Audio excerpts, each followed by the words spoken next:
Hi, I'm Heather Mangilio. I'm the health reporter at the Frederick News Post. I'm joined now by Dr. Randall Culpepper, Deputy Health Officer for Frederick County. Dr. Culpepper is going to talk a little bit about COVID-19 in Frederick County, as well as Governor Hogan's roadmap to recovery. So, Dr. Culpepper, welcome. Hey, Heather, it's great to see you again. Thank you for the opportunity to come on. Of course. So I thought we could start off by just kind of recapping where we are today in terms of Frederick County's numbers and the state numbers when it comes to COVID-19. Sure, let me give you a little update. As of literally 5 minutes ago, we have 1,233 cases of COVID-19 in Frederick County, a little over 30,000 cases throughout the state. Back to Frederick, we have 70 fatalities that have been reported. And I always get asked, every time we talk, and others, they want to know, we reached that plateau yet? We reached that peak? And so I think there's some good news. If you look at the data from the state for the past week or so, it looks like the usage of acute hospital beds, the usage of ICU bed for COVID-19 patients has really plateaued. And that's what we've been looking for. That's exactly what we needed to see. Here in Frederick, we've also seen similar trends, but it's not as obvious, only because we look at the data and you have so fewer numbers, it's hard to get a good representation on those graphs, right? And so, but we are seeing definite trends here in Frederick County that we're also starting to plateau off. Our ICU bed usage is down at Frederick Health Hospital. Our acute beds went up just the past couple of days ago. And but again, 1 or 2 day blips don't really help us see a long-term trend. So I think that's really good news for us in the community that we're seeing these trends. And I think that's what led the governor to make his announcement this week on some initial changes to his roadmap to recovery. So I want to get to those initial changes, but real quick, when you were mentioning the hospitalizations, so it's my understanding that Governor Hogan is basically looking at hospitalizations and ICU numbers when it comes to making his decision on stage 1 of the roadmap to recovery. Why hospitalizations and ICU numbers instead of deaths and overall cases? Yeah, so we are definitely looking at fatalities. I use fatalities as a keen metric of following the progress that was happening. And so let's do the number of. So why the state's not using deaths as a marker, I don't know. But let's talk about the cases. That's a really interesting point. All along since we've been working this outbreak now in the state, at least for a couple of months, and in Frederick County, our first case was March 16th. When you look at the number of cases, what that truly represents is the number of positive test results that have been received, right? And so if we look at just the positive case results, if we're going to increase testing, and we have had increased testing in multiple facilities and in general in the state and in the county, then you're going to get more positive case results. But this doesn't mean that the disease burden has changed in our county, right? So let's say we got 100 people who are absolutely sick in our county, and we've tested those. We have 100 cases, for example. So if I go out and test 300 people that I would not have tested before because one, either they're sick and really mildly ill, so they're staying home, or they're even asymptomatic. So now I test all these extra people and I found out I've got 40, 50 more positives. Well, they were there to begin with. They just weren't tested. And so there's no increased disease burden. The disease isn't getting worse. It's not spreading just because we're seeing increased numbers of cases. So the number of cases is not a good representation of how we're doing. A better representation would be the number of cases, a number of test results over the number of total tests provided. And that's the data we've been trying to get a better handle on and getting that information from the state. So that will tell us what percent of tests conducted are actually positive. But even with that, we're still, I think, better off looking at the hospitalizations, look at the acute bed usage, ICU usage, ventilator usage, and then, of course, fatalities too. And so one thing that I kind of saw when people started talking about states reopening is that when the state reopens, it doesn't necessarily mean the pandemic's gone, we won't get sick anymore. It's more that the hospitals are no longer overwhelmed, so we can handle all the new sick people. You're spot on, Heather. That's exactly right. All along, we've always known that we're trying to do two things in this pandemic. We're trying to protect our vulnerable populations, and we're trying to protect our healthcare infrastructure. If we can't protect the healthcare infrastructure and have it overrun, then we don't have any hospital ability to take care of not only the COVID-19 patients, but everyone else who goes to the hospital for strokes, for heart attacks, or other serious emergent medical conditions. And so that has always been our goal. And so remember that there are some building blocks that the governor has had put into his roadmap to recovery, saying that these building blocks, these are essential to having in place before we can even move into the roadmap, even get on that road into one of the first phases. And those building blocks were make sure we have enough personal protective equipment for the healthcare infrastructure. We call that PPE, so the gowns, the masks, face shields, things like that. Number one. Number two, make sure we have enough surge capacity so that if we do have outbreaks, we can take care of them in the healthcare infrastructure we have. And we have built healthcare capacity like crazy in our state and in our county. Frederick Health Hospital has done a fantastic job of expanding the number of acute care beds and ICU beds in case we needed them. And right now we're not having to use nearly the number that they've created, which is what we wanted to have. And same thing throughout the state. They've opened up new hospitals. They've reopened old hospitals. And so the capacity is definitely in the state to handle whatever surge we think we would get right now. So PPE, surge capacity. The third is testing. Make sure we have enough adequate testing capacity so that if we have outbreaks, we can test everyone to try and find out who's infected, and then identify those infected and find out who their contacts are and put those folks into quarantine. So put a quick kibosh on any outbreaks that might occur during the roadmap to recovery. And the final thing, so PPE, surge capacity, testing, and contact tracing. So remember, I just said, if you identify those cases, we need to do contact tracing, trace the contacts, identify who they are, and make sure they're put into quarantine so they don't spread the disease further out. So those four building blocks have to be in place before we start, and they're in place. I think we're there. I think we're ready to do that. So you mentioned that Governor Hogan started some initial steps of his roadmap to recovery, opening things like golf and camping, the state beaches. Can you explain a little bit more about how that's going to work in Frederick County? That's $1 million question. And so we watched the governor like everyone else did on, I think it was Wednesday afternoon. We watched the governor and we didn't know what he was going to announce. Our community didn't know what was going to be announced until after it was announced. So we saw the announcement. We've received his executive orders. They look like this. And a 9-page long document. We've tried to digest it as best we can and best understand what it is that's being offered and being advised. And so I think importantly, what it does is it gives jurisdictions the flexibility to make their own decisions. And I think that's important. Not only our county executive can make decisions for the county, but the local municipalities can make their decisions as well about what they want to open and not open. And so what Governor Hogan has done is he identified some activities that will at least get us out of the house and get us more engaged socially outside of the house, but maintaining those guiding principles that are essential to his roadmap to recovery. And those guiding principles are, we'll still continue to cover our face with a mask or some covering, still continue to physically distance ourselves from others by 6 feet or more, and that in the work environment, we'll continue to telework to maximum extent possible as we get onto this road to recovery. I want to make clear, I don't think we're on the roadmap yet. I think this was a gift. I think a gift to the community to say, we want you to start having the ability to get out and start enjoying some freedoms that I haven't given you before, for all good reasons. And these activities that we're allowed to do now, like the boating, the golfing, the outdoor tennis things, those are all designed to continue minimizing the possibility of social conglomerations, right? And so you can only play tennis with 2 other people or 3 other people. You can only go boating with the people in your family. You can only go fishing with you and your family.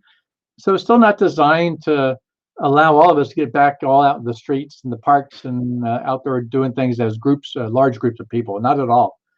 Um, and so I think with this gift, he's allowing us to at least it's like a pre-trip planning for the roadmap, which might come up soon. And so there's rumors that he might, we still have a stay-at-home order, but with the caveats that we can do these few things that he's identified in this executive order. So in terms of playgrounds, because I know that's something a lot of parents want to know about, can they take their kids to the playground? Can they go down the slides, play on the swings? Well, I think that's a loaded question. I think it really depends. Let me answer a few different ways. Okay, I know there are a lot of questions about that. I think it depends on where you live. In Frederick County, there are some municipalities that are going to open their playgrounds and probably already have. There's some municipalities that won't. The county will not. It is still strongly felt that, this pandemic is at the height of the pandemic right now. We're not even on the deceleration phase, right? So we are at the highest number of cases possible right now. So this is not the time to forget what we've been doing now for the past 2 months. This is not the time to take risks, especially with children. I'm not going to take my child to the playground. Absolutely not. Because I know that this virus, if someone has it, they could leave it on the inanimate surfaces, such as the metal parts of the slide or the rope or the swing set. And those viruses can survive on these surfaces for a long time, up to a day or more. And I'm not willing to risk my child touching those surfaces, which what we call fomites with virus on it, and then touching his face and getting it into his respiratory tract and him getting sick. I'm not willing to take that risk. But I know there's other people that don't feel that way, and that's why we're a free nation. You can decide what you want to do, but I won't take that risk. And I think that's why the county executive has decided not to open the playgrounds in the county. But again, municipalities have that option to do so. All right. And now in terms of elective procedures, because I know that they were also allowed to start based on a hospital's decision or a doctor's office decision. What about dental offices? Do they fall under that order? Yeah, they sure do. So it's any practitioner, any healthcare provider, whether you're in a private practice, a medical practice, dental practice, surgical center, the hospital, all of these facilities. And again, this was a bit of a surprise to everyone too, because this ability to do non-urgent routine procedures was not supposed to happen in hospitals until phase 2 of the roadmap, right? So this was kind of a surprise to us. I know that our hospital is going to take their time and make sure that they approach those changes carefully and thoughtfully, and make sure that they have everything they need in place to make sure that works. There are a good number of caveats that a provider must do before they're allowed to do these non-emergent routine procedures and appointments. And some of those things are such as you must have the ability to have a week's worth of PPE, personal protective equipment, in your office to last you a week before you can even start doing these procedures. Number 2, you must have the ability to procure your own PPE and not getting it from us or the federal strategic national stockpile. Number 3, you must be using your own professional judgment to identify, is this really something that absolutely must be done and it cannot wait? Is it something that should be done? Those kinds of things. So there are a few other caveats that they must follow.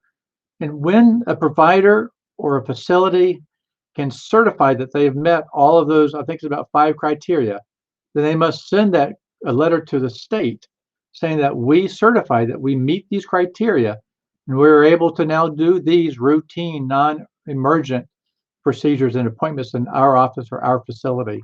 And that's happening right now. So I just briefed all the providers yesterday on a phone conference and shared with them this information. So they're working on it now. Some have already responded and gotten their letters of certification into the state. Those letters must be posted in their facility, in their offices too. That shows that they are meeting these requirements that the governor has said they need to meet. And so it'll be a work in progress, I think. And it does include dental offices, et cetera. And I think what folks are maybe, especially the private practices, are having a hard time now with maybe identifying how do they get the PPE that they need. If they need N95 respirators, how do they get it? So I've been sharing with a few offices already a website that's a partnership with the Maryland Department of Commerce that allows to take them to a website. They can actually see a list of providers that will give them or sell to them certain PPE. So hopefully this will be effective. I've not used this website myself. And so this hopefully be a help for them to get that supplies, materials they need so they can do the work they need to do. All right. And so I know with Governor Hogan's roadmap, he is building in times in between the stage 1 and stage 2. Can you explain a little bit about what he'll be looking for in between stage 1 and stage 2 before he decides to say, all right, we're ready for that next stage? You're great, Heather. Yeah, absolutely. In stage 2 and stage 3.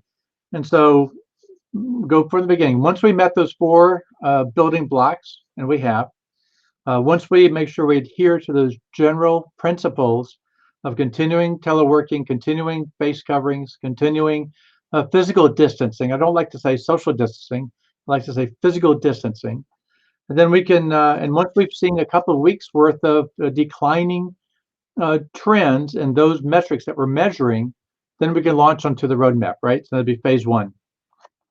And so once we get there, we will be in that phase for at least, I'm guessing at least 2 or 3 weeks, Heather, until the community's had a chance to observe whether we're successfully navigating that phase without having a resurgence of COVID-19 cases, because that's what we don't want to do. We don't want to see an increase of cases. We sure don't want to see an increase in fatalities. Every one of our 70 fatalities in Frederick County just tear my heart up, and all of us. We don't want to see this happening anymore. And so we've got to watch during these phases. We're going to continue watching for those criteria. That'll be stop signs to tell us that we're seeing an increase in beds occupied by COVID-19 patients. We're seeing an increased number of deaths, seeing an increased number of folks admitted to the ICUs. At that point, if we see that, and if we can't contain what's causing that, whether it's a small little outbreak we might be able to contain, or if it's widespread in the community, we have to put up stop signs and say, stop. We cannot continue this phase until we get this under control again and see that we can see, again, a deceleration of cases. Now, we're watching states across the country right now who've opened up earlier than us. And whether we have to watch for 2 weeks, 3 weeks, 4 weeks is really kind of unknown.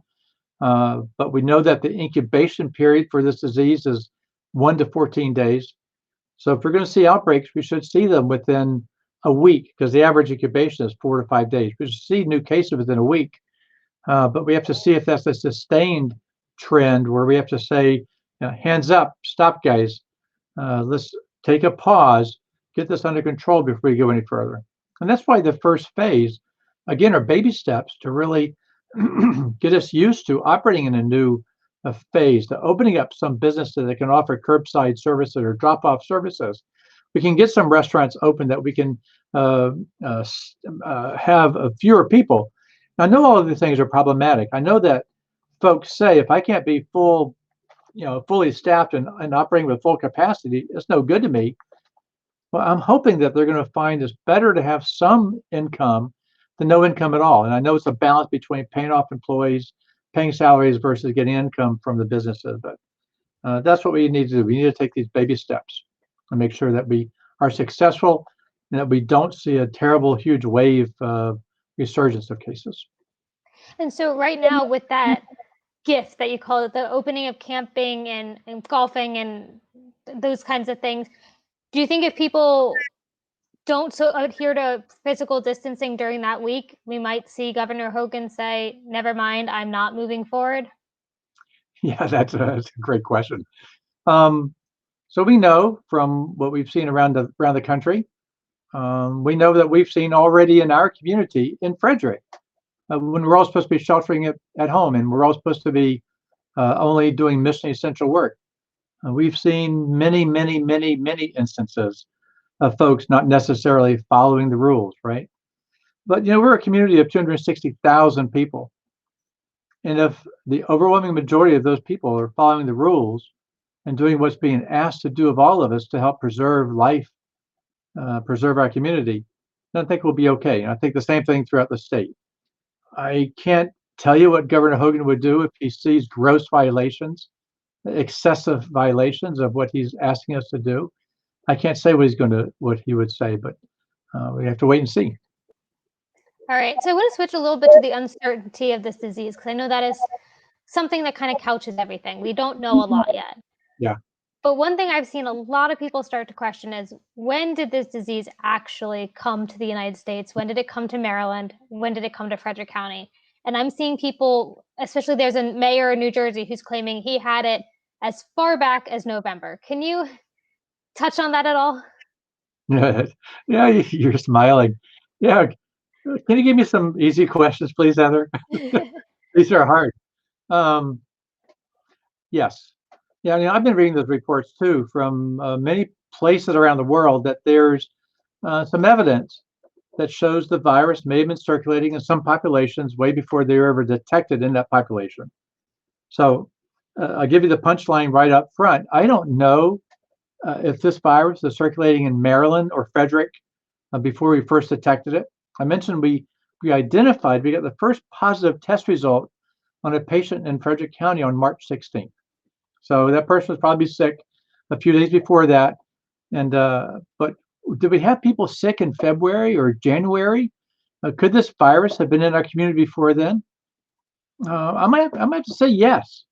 I would say it's possible. It's definitely is possible. You know why?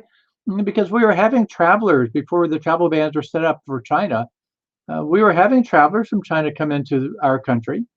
They're certainly going to other parts of the world. Other parts didn't ban China right away, like Italy and other parts of Europe. And so we had travelers here. Could they have brought the virus here? And could they have gotten people sick? And just we never recognized it as being COVID-19. We thought it was maybe influenza. Because remember, in January, we were right at the beginning of the height of our severe influenza season we had this year. Man, that made it tough to distinguish later on between COVID-19 and flu. But we tested as many people as we could for flu, and they were positive, right? So we had pretty good confidence that we had flu cases for sure. And that's what made us know that we were having a severe season because there were positive flu virus tests on these patients. But there were a lot of flu patients that never got tested. I'm sure. Could those have been mild cases of COVID-19? Sure, they definitely could have. It seems that the virus circulating, at least here in our area on the eastern United States, were viruses that came from Europe for the most part. And so could we have had travelers from Europe before they knew they were having outbreaks come to our country? I didn't mean to pick on China earlier, but certainly could people have come from Europe earlier and brought the virus with them unknowingly and then spread it when they got here? Yeah, it's definitely a possibility. So how do we know that, right? You want to know how we can find out, don't you? Yes, I do. You do. Whenever you're so bad. Whenever there's an outbreak of anything, let's take a measles outbreak. When we start seeing a cluster of measles, an outbreak-based investigation really works hard to find out the index case, find out that first patient that was sick with measles. Well, that's relatively easy to do. If you don't find out about the outbreak until case number 10, well, you ask case number 10, who are they in contact with? And you go, oh, you're in contact with case number 9. So you go to case number 9, say who you're in contact with. Oh, you're in case number 7 and 8. So you can work backwards and find out who case number 1 was, and that's the index case. That's because 1 is very obvious who has measles, and 2, I'll just stick with 1. It's obvious to tell who has measles, and I'll give you those histories. Yep, I had the rash all over my body. I felt like crumb, and so that's easy to do. Now, for COVID-19, what are you going to do? Go back and ask people that had flu-like symptoms in February or January? It might be hard because 1, I can't remember what I did yesterday. People might not be able to remember if they had flu-like symptoms in January or February. But even if they do, okay, so we have a lot of people with flu-like symptoms. I know we had flu in the community. There's no way to know whether they had COVID-19 or not. One way we could do it would be to do antibody studies, to do serology testing. And that's a whole new field of, not a new field of testing, but it's a whole field of testing that we've not embraced yet in our community or really much anywhere in the country, honestly. Um, but it may be useful in the near future to identify how many people who had actually been infected and may never even known it. And so that may be one thing we could do is go back and see people. Tell me if you had flu in January. Do you think you had COVID-19? Did you ever get sick in March or April? If they say no, do an antibody test. If they got antibodies, maybe they were infected with COVID in January. It won't be a smoking gun. You won't be able to prove that that's what caused them to be sick in January. They could have gotten sick 2 days ago or a week ago right here, right? So there's no real good way now to go back and identify if we actually had cases in our community before our first known recognized case on March 16th. But it sure is an interesting, intriguing question, something we've wondered about as well. And so you're saying you think it's as early as January and February, not December or November? Heather, I don't know. Yeah, I don't know. I just picked those 2 dates because that's kind of when we found out late December, very early January about the case, the 59 pneumonia cases in China. That's what we found out on January 9th when I reported it to our county health and medical subcommittee. There were only 59 cases reported unusual pneumonia in China. That's not very concerning, quite frankly. Not when you think about all the incredible other diseases we have all around the world that cause mysterious illnesses that we really don't know much about until you get to thousands and tens of thousands of cases. So, no, I don't know. It could have been December, could have been November, could have been we don't know. We don't really have any idea because we haven't found that index case yet, right? Even in China, we don't know the index case. So it's only guessing when and how and why and where. So with that though, if it was in, January or February, would we have seen so much as many high deaths as we're seeing right now from this, or could that just been people who died from some kind of respiratory that never were marked down as COVID? Right. So that's a great question. Could we have had deaths due to respiratory diseases in January, February, and thought it was influenza, and could have been COVID-19? It is possible, but I know that our respiratory disease cases are being tested, at least for flu. We didn't have a test for COVID-19 back then, right? So they're definitely being tested for flu, and they were flu positive. And again, in our minds, that's what we expected because we were having a severe flu outbreak across the country, all across the country, just not Maryland, just not California or anywhere else. But we had widespread flu deaths and cases all across the country, all through January, February, early March. Yeah. All right. Well, I know that we are wrapping up. So is there anything else that you think people need to know right now about Governor Hogan's plan or some of the unknowns that we're still looking at when it comes to COVID-19? Yeah, I'd like to say a few things. I think Governor Hogan's roadmap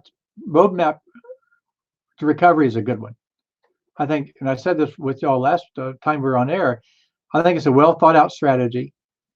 It's designed to protect the health and well-being of you and I, all of us in our communities all across the state. And I think it's a very responsible plan.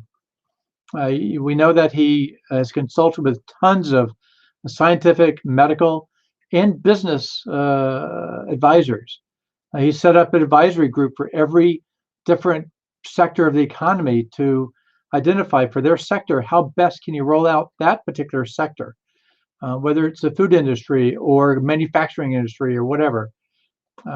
He's done this very thoughtfully, and I know there must be immense pressure on him and his administration to move faster in the face of an economy that is the worst it's been in literally decades.